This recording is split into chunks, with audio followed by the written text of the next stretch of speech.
Good morning guys. Good morning তো এখন আর নেই, তবুও গুড মর্নিং বলছি। তো রেডি শেডি হয়ে নিয়েছি, যাবো কোথায় যাবো, যাবো একটু বাড়িতে। বাড়িতে মানে আমাদের গ্রামের বাড়িতে, যেটা আমাদের আসল বাড়িতে। এখানে তো আমরা ভাড়া থাকি, তো বাড়িতেই যাচ্ছি। বাকি চলো সেটাই তোমাদের সঙ্গে শেয়ার করবো। হাই, আমি ছেলেও রেডি হয়ে গেছে, আমরাও রেডি। একলা যাচ্ছি না, বড় যাচ্ছে সাথে, সে কোথায় আছে বলতে পারবো না। তো হ্যাঁ, আমরা বাসে উঠে পড়েছিলাম, কিন্তু আমি বাসে ওঠার পরে ভিডিওটা কন্টিনিউ করতে পারিনি, কারণ বাসে প্রচণ্ড প্রকারের ভিড় ছিল আর বসার জায়গাও পাচ্ছিলাম না, যার জন্য আর বাসে ভিডিও করতে পারিনি। তো বাসে বসে এটা সেকেন্ড স্টপ আর কি, সেকেন্ড বাস স্টপ, এখানে চলে এসেছি। আর বাসটা এখানে থেমেছে, আর এখানে দেখো মাসি ওরা পয়সা নিতে এসছে। তো যাই হোক, বাড়িতে কিছু অফিসিয়াল কাজের জন্য যাচ্ছি। আর তোমরা গুয়াহাটি শহরটা এনজয় করো, দেখো কি সুন্দর ভিউ। মানে সত্যি গুয়াহাটিতে আমি যখন বিয়ে করে এসেছি তখন একটু ডিফারেন্স ছিল, এখন অনেকটাই পরিবর্তন হয়েছে, যার জন্য গুয়াহাটি শহরটা সত্যিই খুব সুন্দর লাগে। কিন্তু এটা আমরা বাইপাস হয়ে যাচ্ছি, তার জন্য গুয়াহাটি শহরের কিছু মানে মেন জায়গা তোমাদের আমি দেখাতে পারিনি। আর কিন্তু গুয়াহাটিতে বহুত কিছু দেখার আছে, আর বহুত কিছু দেখার জানার শোনারও আছে। তো সেগুলো আমি নিজেও দেখতে পারিনি, জানতে পারিনি। তো নিশ্চয়ই তোমাদের একদিন সময় করে আমি দেখাবো, জানাবো। আর এখন যেটা দেখাচ্ছি সেটাই তোমরা একটু এনজয় করো কষ্ট করে। আর বাসে বসে আমরা মা মেয়ে ছেলে একটু পোজ দিয়ে নিলাম, এমনি আর কি। তারপর দেখো এই গুয়াহাটি শহরের পাহাড়গুলো, কত বড় বড় পাহাড় দেখেছো। আমরা যে রাস্তা দিয়ে যাচ্ছি সেটাও কিন্তু পাহাড় কেটেই রাস্তা। তো এখানে ব্রহ্মপুত্র নদীটাও চলে গেছে আগে, সেখানেও আমি দেখাতে পারিনি। তো এখানে দেখো আইএসবিটি চলে এসেছে। আইএসবিটি মানে এটা একটা বাস স্টপ, এখান থেকে তুমি ট্রেনের পরিবর্তে বাসে যদি যেতে চাও কোথাও তো যেতে পারবে, মানে দূরের রাস্তায় যেতে পারবে। তারপর দেখো এখানে গুয়াহাটির একটা মানে বিখ্যাত মন্দিরই বলতে পারো, এটাকে হচ্ছে বালাজি মন্দির বলে। আমি কোনোদিন আসার সৌভাগ্য আমার হয়নি, বা ভগবান আমাকে নেয়নি, তো আসতে পারিনি। আশা করছি আমি নিশ্চয়ই একবার আসবো। তো আমিও যেতে আসতে যেতটুকু দেখেছি তোমাদেরও ততটুকুই দেখাচ্ছি। এই দেখো মন্দিরটা, এটা গেট, আর ওই উপরে দেখা যায় চূড়াটা, ওইটা মন্দির। তো এতটুকু আমিও যেতে আসতে এত বছর ধরে দেখে আসছি, তোমাদেরও সেটাই দেখালাম। আর দেখো কত বড় বড় বিল্ডিং, বাপরে বাপ, ভালো লাগে না দেখতে? হ্যাঁ সত্যিই ভালো লাগে, সত্যি ভালো লেগেছেও।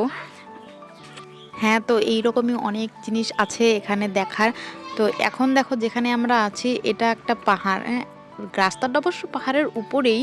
তো ওই যে দেখা যাচ্ছে একটা পাহাড় দেখছো, এখানে মানুষ কীভাবে মানে থাকে ঘর বানিয়ে বানিয়ে আছে। আমি আগে ভাবতাম এগুলো ঘর ভূমিকম্প দিলে পড়ে যাবে না তো, বা কিছু হবে না তো, এরা জল কোথায় পায়, মানে অনেক এরকম নানান ধরনের চিন্তা আমার মাথায় আসতো। তো এখন দেখতে দেখতে অভ্যাস হয়ে গেছে, আর জানি ওরা এখানে টিকতে পারবে, থাকতে পারবে, সব সুবিধাই আছে। তো ভালো লাগে দেখে। আর এখন দেখো এটা একটা আর্মি ক্যাম্প, এরকম আর্মি ক্যাম্প এই রাস্তা দিয়ে অনেক আছে, আর আমি সবগুলো ক্যাপচার করতে পারিনি, কিছু কিছু ক্যাপচার করেছি। তো তোমরা সেটাই দেখো আর দেখে জানিও কেমন লেগেছে। তো রঙিয়া থেকে আমাদের বাড়ির ডিস্টেন্সটা অনেকটাই দূর, অনেক কিছুই সামনে বাদে, কামাখ্যা মন্দিরও বাদে। তো সেই জায়গাটা আমি তোমাদের দেখাতে পারিনি।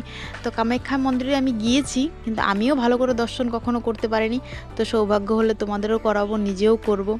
আর এই যে সেই রাস্তা, তেরাবাঁকা রাস্তা, বাপরে বাপ, প্রথম যখন এই রাস্তা দিয়ে আমি গিয়েছিলাম রীতিমতো আমার বমি পেয়ে গেছিলো। মানে এরকম ঘুরে ঘুরে, মানে রাউন্ডের মতো ঘুরে ঘুরে। তো সবটা আমি ক্যাপচার করিনি, কারণ আমার মাথাটাই ঘুরছিল তখন, সেই জন্য আমি সবটা ক্যাপচার করিনি, কিছু কিছু তোমাদের দেখানোর জন্যই ক্যাপচার করেছি। তো এই সেই রাস্তা, এদিকে একবার ওদিকে একবার, মানে সাপের মতো বেঁকে বেঁকে নিয়ে যায়। মানে সাংঘাতিক কষ্ট হয় আমার এই রাস্তাটায়, তবুও কষ্ট করে যেতে আসতে হয়। ওই জন্য আমি ট্রেনেই বেশি যাতায়াত করি। কিন্তু এখন আমরা অনেক বেলা করে ঘর থেকে বেরিয়েছি, তো কোনো ট্রেন ছিল না, ওই জন্য আমাদের বাসেই আসতে হয়েছে। তো আমরা বাসেই যাচ্ছি। তো বাড়িতে কিছু এমার্জেন্সির জন্যই যাওয়া হচ্ছে, না হলে আমরা যেতাম না, এখন কিছুদিন পরেই যেতাম। আর বলতে বলতে দেখো আমাদের জাগিরোড টাউন, এটা আমাদের জাগিরোড টাউন, জাগিরোডে চলে এসেছি। তো এটা জাগিরোডের বা এটা এটা হচ্ছে অটো স্টপ, যেটা মাত্র দেখতে পেলে, এটা একটা অটো স্টপ। আর এগুলো সব সাইডের দোকান। তো জাগিরোড জায়গাটাও অনেক সুন্দর, যেটাকে আমি ভালো করে তোমাদের দেখাতে পারিনি। তো এখন সামনে দেখো এই যে রাস্তাটা গেল, দেখতে পারলে এখানে গোটা রাস্তাটা শুধু শুটকি মার্কেট আর শুটকি মার্কেট। শুটকির এত গন্ধ, তুমি ওখান দিয়ে মানে ঠিকভাবে যেতেই পারবে না। আর এই ব্রিজটা দেখতে পাচ্ছ, এটা রিসেন্টলি নতুন করে বানানো হয়েছে। যেটা কিনা খুব সুন্দর, আমারও খুব ভালো লেগেছে। আর ওই সাইডে স্টেশনটা দেখতে পেলে। আর এখন তো ডাইরেক্ট সোজা আমরা আমাদের বাড়ির রাস্তায় যাচ্ছি। আর দেখো আমাদের বাড়ির রাস্তায় চলেও এসেছি। তো আমাদের বাড়িতে ঢোকার আগে এরকম একটা পাহাড় বাদে, পাহাড়ে এরকম আমাদের গণেশ মন্দির। তো ঠাকুর আমাদের সবাইকে ভালো রাখুক। আর এটা আমাদের গ্রামের বাজার, এটা এই জায়গাটার নাম বহা, জায়গার নাম বহা, আশ্চর্য হয়েও না কেউ। তো আমরা বাড়িতে চলে এসেছি অনেকক্ষণ আগেই, কিন্তু আর ভিডিওটা কন্টিনিউ করা হয়নি। তো গরিবের বাড়ি দেখো ভাঙাচোরা। আর আমার ভিডিও যদি তোমাদের ভালো লাগে প্লিজ লাইক শেয়ার আর সাবস্ক্রাইব করে দেবে। তো আজকের মতো এই পর্যন্ত, টাটা।